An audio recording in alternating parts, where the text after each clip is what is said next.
The Adventures of Sam Spade, Detective. Brought to you by Wild Root Cream Oil Hair Tonic, the non-alcoholic hair tonic that contains lanolin. Wild Root Cream Oil. Again and again, the choice of men who put good grooming first. Sam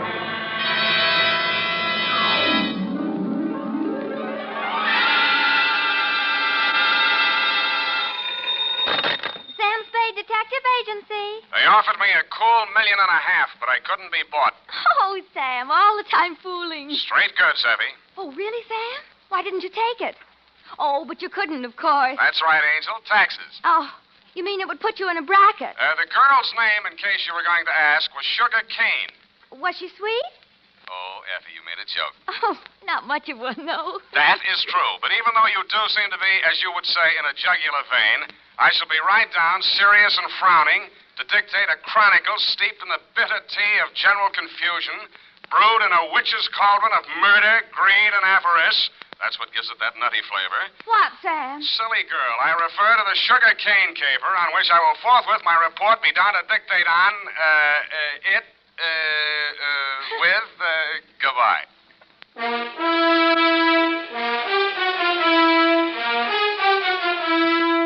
Dashiell Hammett, America's leading detective fiction writer and creator of Sam Spade, the hard-boiled private eye, and William Spear, radio's outstanding producer-director of mystery and crime drama, join their talents to make your hair stand on end with the adventures of Sam Spade. Presented by the makers of Wild Root Cream Oil for the hair. Want to look better on the job? Get Wild Root Cream Oil. Want to look better to that gal of yours? Get Wild Root Cream Oil. Wild Root Cream Oil Hair Tonic improves your entire appearance by grooming your hair neatly and naturally, relieving dryness, removing loose dandruff. If your family hasn't yet enjoyed the benefits of America's leading hair tonic, here's what to do about it. Ask at your drug or toilet goods counter for the new 25-cent get-acquainted bottle of Wild Root Cream Oil Hair Tonic.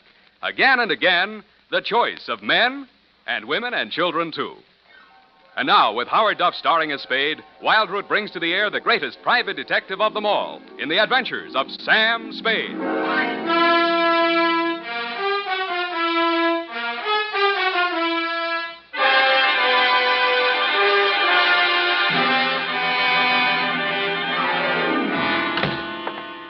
Hello, Sam. How are you, Sam? You were so lugubrious over the phone. Sometimes you're so bucolic, but tonight... What am I? When? Lugubrious tonight. Just bubbling over. Do you possibly mean I'm being lush with my verbiage? There, you see? Well, that's because I've been at work in the environs of Snob Hill, where they never use one word if 12 will do. Are you ready for the dictation, I guess it is? I plan to be most amusing tonight. Already I am, yet. Look, I haven't even started. Oh. Really, I haven't. All right. Now, pencil. Date. Alan should have such an audience. Date. October 3rd, 1948, to Clifton Cavanaugh, Esquire. Down, Effie. From Samuel Spade, license number 137596. Subject, the Sugar Cane caper. On Thursday last, at 11 a.m., as I waited for the traffic signal so that I might legally cross Powell Street in order to board a cable car, a cat rubbed up against my leg. I leaned over to stroke it and noticed that it had 6 toes. I wondered if that meant anything. It didn't.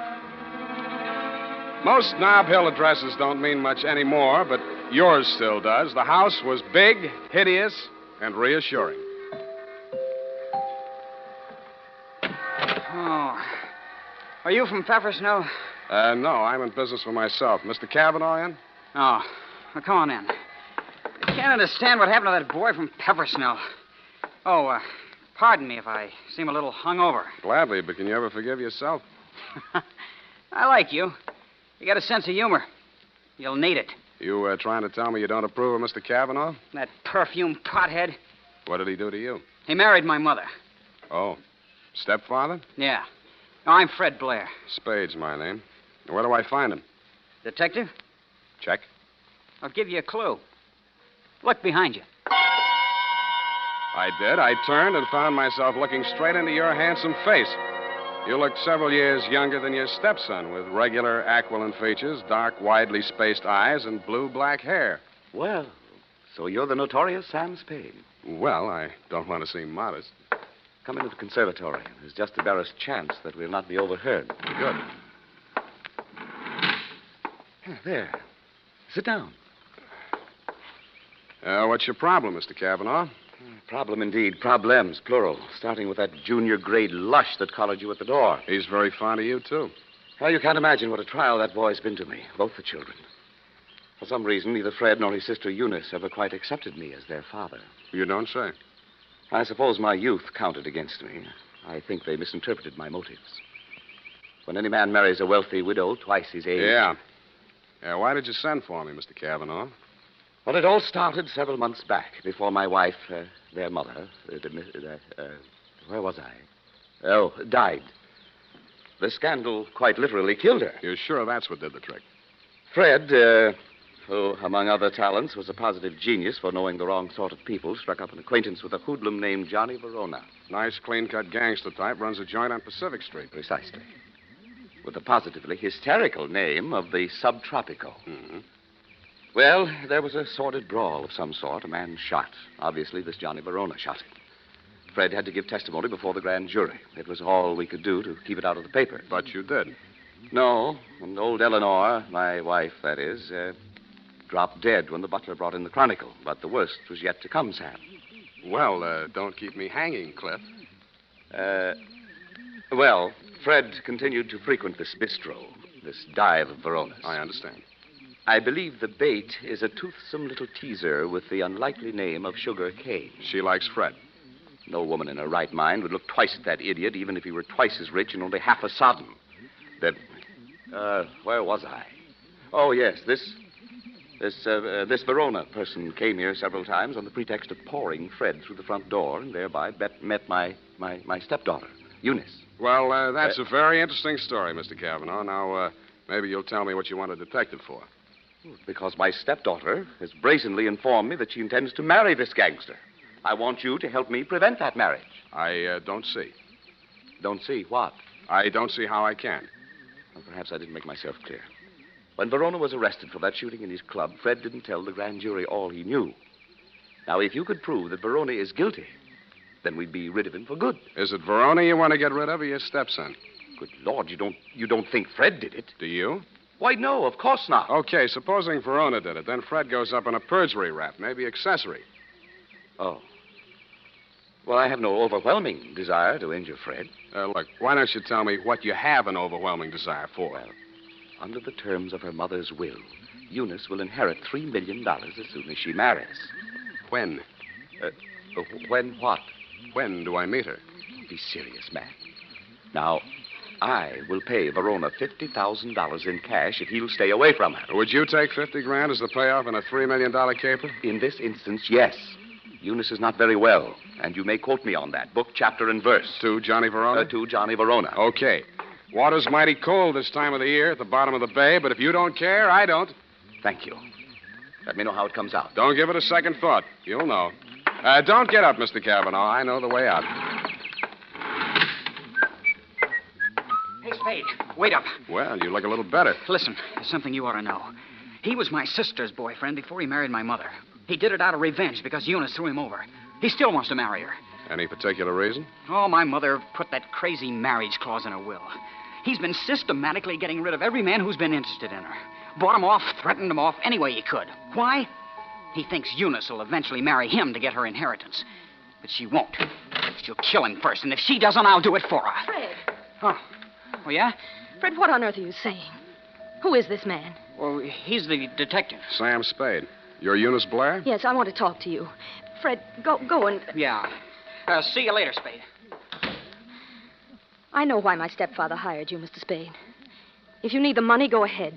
But this time it won't work. You look as if you'd like to be a nice girl. How did you happen to settle for a cheap grifter like Johnny Verona? Because we understand each other, and he can't be scared off. Any message I can take him from you? Tell Johnny I'll meet him at the usual place. And tell him I still like my coffee black. No sugar.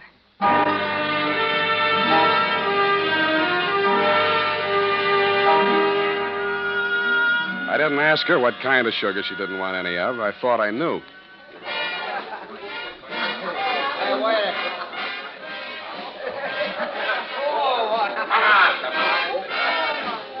The only thing wrong with Sugar Kane's dance was her dancing, but the customers didn't seem to mind, and I didn't either. It was a pleasure to size her up carefully, as I would have felt obliged to do anyway in my professional capacity. She was a black-haired number with aquiline features and widely spaced dark eyes. It was a beautiful combination, and I wondered where I'd seen it before quite recently. I decided to find out.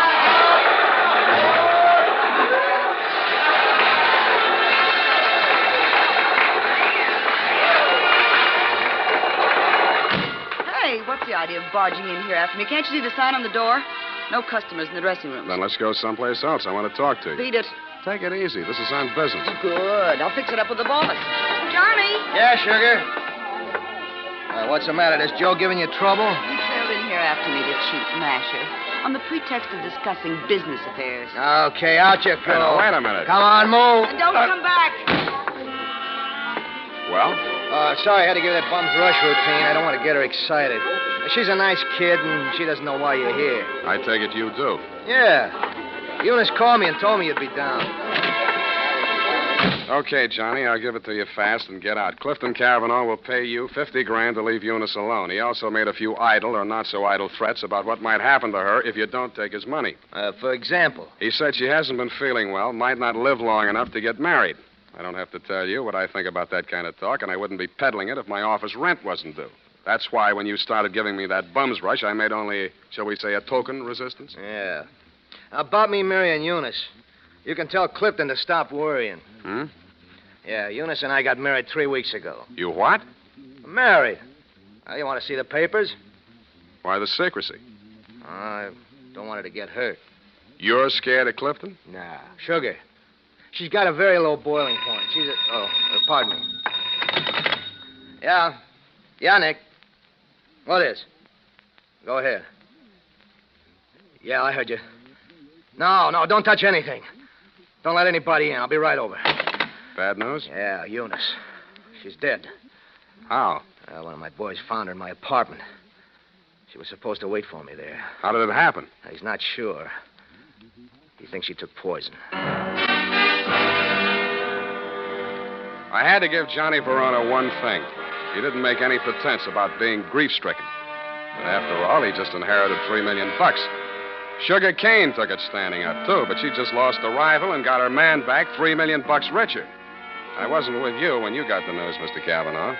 But the one I really wondered about was Eunice's brother, Fred. What brought that on was something I picked up in Johnny Verona's apartment where we found Eunice's body sprawled out over a tray of coffee things.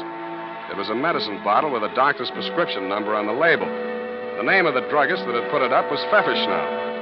I remembered what Fred had said to me when he admitted me to your house that afternoon. Quote, "Are you the man from Pfefferschnell's?" I wondered if I'd answered yes, would Eunice still be alive?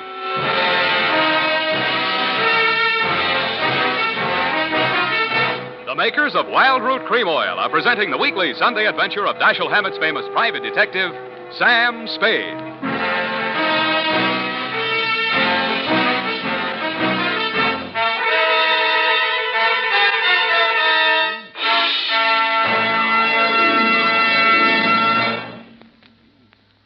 Now, here's important news on good grooming. If you want the well-groomed look that helps you get ahead, socially and on the job, listen. Recently, thousands of people from coast to coast who bought Wild Root Cream Oil for the first time were asked, how does Wild Root Cream Oil compare with the hair tonic you previously used? The results were amazing. Better than 4 out of 5 who replied said they preferred Wild Root Cream Oil. Remember, non-alcoholic Wild Root Cream Oil contains lanolin. It grooms the hair naturally, relieves dryness, and removes loose, ugly dandruff.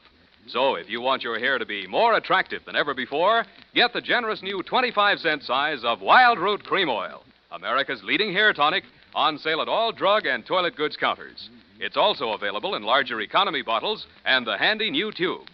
Get Wild Root Cream Oil. Again and again, the choice of men who put good grooming first. By the way, smart girls use Wild Root Cream Oil, too, and mothers say it's grand for training children's hair.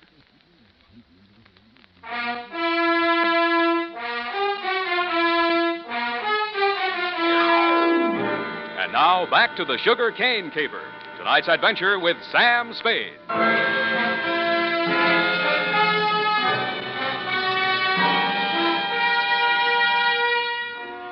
Morning papers didn't carry anything new on Eunice's death. Cause was put down to an overdose of a toxic drug. The doctor who prescribed it said she'd requested it for migraine headaches, which he suggested might have driven her to suicide.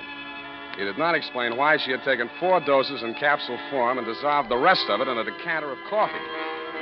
I thought somebody else had dosed the coffee, and so did you, Mr. Kavanaugh. Verona did it, of course. He knew she was taking those pills and dosed the coffee just enough to be fatal when added to what she took voluntarily. You knew all that, too. Well, so did Fred. But you had more reasons, 3 million more. But they were already married. You know that when you hired me? Yes. Then how come? I knew she was planning to do away with herself. I thought if we could pin it on Verona, after all, he's guilty of that old murder. Fred's a witness to that. Well, if he were convicted, the money would revert to me. Nuts. You don't believe me? She wasn't planning suicide, and you know it. Well, then? I don't care who takes the fall, but I got less on Verona than I got on you. Then I'll give you something. Here. Take a look. Verona's lawyer sent this around before her body was cold. A claim for $3 million, notarized yesterday while Eunice was still alive. Well, Mr. Spade? Pardon me while I drop dead. You did and waited hopefully, but I managed to stay on my feet. I even managed to make it down the hall to the bar where I found your stepson ambushed behind a row of empty bottles. Fine detective you turn out to be. I warned you. Stand up like a man. That's all right. I'll take on both of you. Come on, sober up. Makes sense. Where's my drink? Who took my glass? Here it is. Give me it. Sure. You spill it. Ooh, ice on my shirt. Listen to me. This is very important. Important? You were expecting a delivery from a drugstore when I arrived there yesterday morning. Who ordered it? She did. Eunice. She told me to watch for it and bring it to her. Did you do that? No, she wasn't here. What did you do with that bottle of medicine? I'm sleepy. I gotta get some rest. Wake up! No. I said wake up! Leave me alone. Now, listen. You took that bottle with you when you went out. Where did you take it? I tell you when you let me go to sleep. You took that bottle with you, didn't you? You're guessing. I know you're third degree. You went to Verona's apartment, didn't you? 2 gentlemen of Verona. Willie Shakespeare. You doped that coffee, didn't you, with the poison that killed your sister? I didn't mean it for her. I didn't know she was going there. Go on talking. I want a lawyer. I know my rights. Listen, I'm not a cop. I'm not taking a statement. You're too drunk for it to hold anyway, so you can tell me. Okay. Here's how it happened. She took her 4 pills and went to bed. Yeah? I sneaked a bottle out of the medicine chest and I went over to his place. His boy Nick was there making coffee for the boss, he said, when he got home.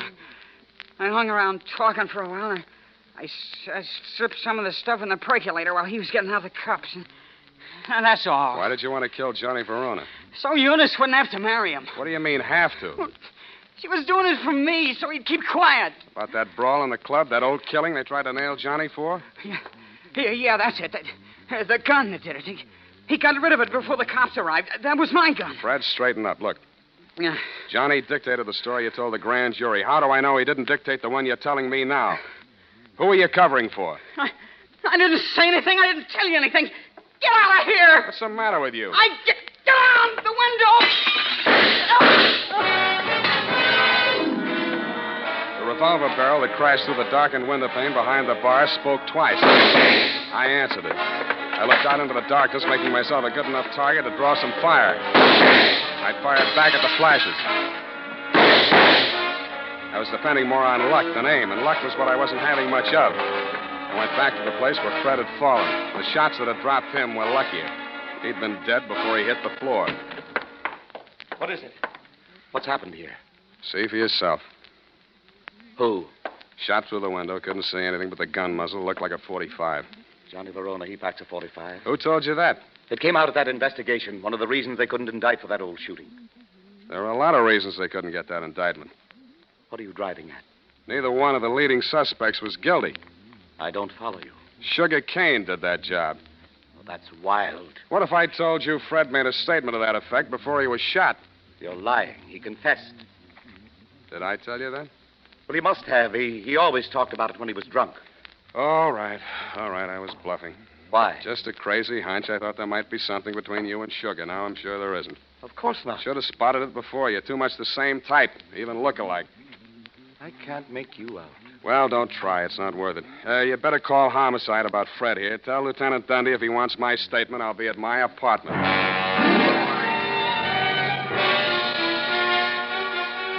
After I pretended to leave, I came back and did a little eavesdropping of my own. You didn't phone homicide, but you did spend an hour filing out the barrel of a .45 automatic. Then you went out. I tailed you to an address on Sloat Boulevard. A short time after you went in, Sugar Kane came out alone. I followed her to, you know the answer, my apartment. I went in the back way via the fire escape and arrived in time to answer her buzz. Oh, Mr. Spade, thank heaven I found you at home. So am I. Come in. I know it's terribly late. Forget it. Won't you take off your coat or something? Can't stay very long. It's not safe. I may have been followed here. Oh, surely not. Sam, you don't mind if I call you Sam? No. I'm so frightened. It's about Johnny Verona. I don't know what he may do. He's convinced that Fred killed Eunice, and he's out gunning for him right now. We've got to stop him before he does anything rash. You come to the wrong party, Sugar. I'm working for the enemy. Enemy? Kavanaugh. Oh. It's no skin off his nose if Johnny Verona drops Fred Blair or if you all drop. All he does is sit back and collect. Oh, he can't be as cynical as that. You ought to know. Has he told you anything about me? I'd rather hear it from you. Maybe sit down. Well, there's not much to tell. I played along with Johnny for one reason and one reason alone. To save Fred from that old murderette. Were you figuring on marrying into that family, too? Oh, Sam. A regular pincers movement, wasn't it? Johnny and Eunice, you and Fred. All right. It's true I wasn't in love with Fred, but it wasn't all the money. I was sorry for him. Money's not what I really want. I know that now. What do you want? Someone. Someone I can trust. Me too, Sugar. Oh, Sam, you're what I want. Say you want me to. Please say it.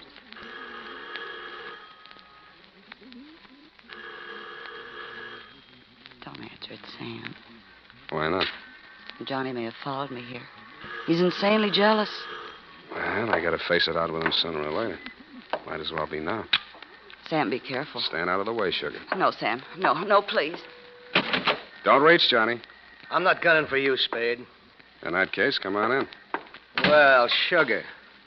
I didn't believe him that you were coming here. I had to, Johnny. He got some crazy confession out of Fred while he was drunk. I had to stall him till you and Cliff could talk to him. To save Fred, I mean. Oh, stop horsing around. We all know that we all know Fred is dead, and we all know that we all know who killed him. Then Cliff was leveling. You are trying to pin that on me. I don't need it, but if you want it, you can have it. There's $3 million in my part of it. I'll split down the middle with you. If you throw in with them, it's a three-way split. There's no split at all if you take the rap for Eunice's killing, and you will if you throw in with me. It's their word against mine. 2 witnesses against 1, and all I've got is a confession by a drunk who is now dead. Sam. Oh, Sam, I was sure for a moment you... Get away from me. Sam, Go on. Go to work on him. I should have given you a little more time. That wasn't fair, was it, Sugar? I hate you. I hate you both. I never want to see you again. Get back in that room, Sugar. Cliff. What happened, Sugar? Why were you running away? Johnny double-crossed us. Now Sam knows everything. What does he know? The whole caper. Part of it I wasn't quite sure of until I saw you and Sugar standing side by side. That blue-black hair, the same eyes, plus the fact that the bell on Sugar's apartment on Sloat Boulevard reads Kane, parenthesis, Kavanaugh. You took a crazy chance when you knocked off Fred with me right there in the room. The kind of a crazy chance a brother would take to keep his sister clear. I could have told you that. It would have helped a lot, Johnny, but you didn't. When a man lets his sister go on dancing in a joint like yours after he's in the chips and she goes on liking it, you can be sure they're both playing for big stakes and for nobody but themselves. Where do you think you were supposed to wind up, Johnny? I'll tell you. Drinking that poison coffee that Eunice got hold of by mistake. That isn't true, Johnny. I never told Fred a thing. He thought you really loved Eunice. I don't know how he found out you were forcing her into that marriage. Did you also neglect to tell him that he was innocent? That you pulled the trigger in that old killing and shoved a gun into his hand when he was too drunk to know what he was doing? I've heard enough. Watch it, Johnny. No!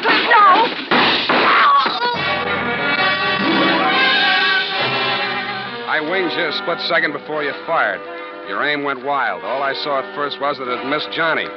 Then I saw him move forward in her direction. She was leaning against the wall, a puzzled expression on her face, her hand plucking nervously at a spot of red that was spreading against the white of her dress. He caught her as she pitched forward and carried her over to a couch. She didn't speak again. You and Johnny knelt beside her until the cops arrived. If you were aware of each other's presence, neither of you showed it. Period. End of report. That was a sad ending, Sam. Yes, it is. I'm sorry it ended so sadly. Well, it was bound to, one way or the other. There wasn't anybody in the whole gallery that thought about anybody but himself. Except poor Fred, I guess, and his only friends arrived in bottles and left in the ash can. All those millions and millions. We'll get the money now, Sam. I'm glad you asked that. It leaves me cold. Go type that up while I knit myself a sweater. And now, listen to this. It's the smart mother who sees to it that Wild Root Cream Oil is always kept handy around the house. For she knows that Wild Root Cream Oil grooms her family's hair neatly and naturally, relieves dryness, removes loose dandruff. Get acquainted by asking for the new 25-cent bottle. Also, ask your barber for a professional application of Wild Root Cream Oil Hair Tonic. Again and again, the choice of men and women and children, too.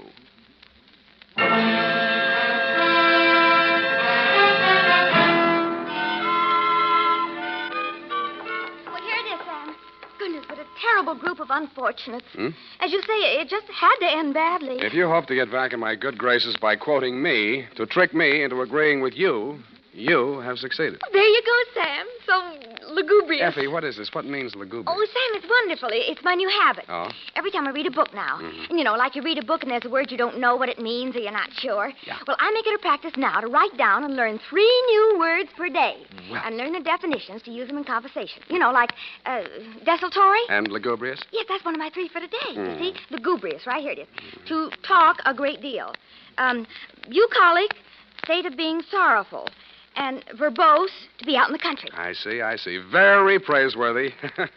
Enlarging your vocabulary. Yes, Love it. I am. But I don't expect to be really lugubrious for the nonsense. Look, Effie, why don't you go verbose for the weekend? It's the best cure for the bucolic. Oh, Sam, look what I've done. What have you done? I've clipped the wrong definitions to the right words. Well. For instance, lugubrious, well, it isn't that at all.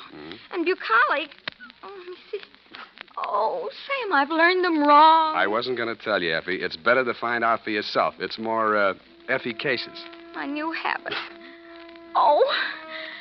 Good night, Sam. Good night, sweetheart.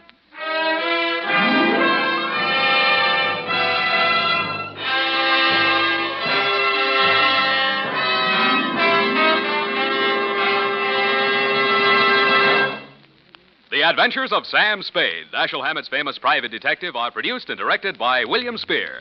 Sam Spade is played by Howard Dove. Lorene Tuttle is Effie. The Adventures of Sam Spade are written for radio by Bob Tallman and Gil Dowd. Musical direction by Lud Gluskin with score composed by Renee Garrigan. Join us again next Sunday when author Dashiell Hammett and producer William Spear join forces for another adventure with Sam Spade. Brought to you by Wild Root Cream Oil. Again and again, the choice of men who put good grooming first. This is Dick Joy reminding you to get Wild Root Cream Oil, Charlie. It keeps your hair in trim. You see, it's non-alcoholic. Charlie is made with soothing lanolin. You better get Wild Root Cream Oil, Charlie. Start using it today. You'll find that you will have a tough time, Charlie, keeping all the gals away. Hiya, Baldy. Get Wild Root right away.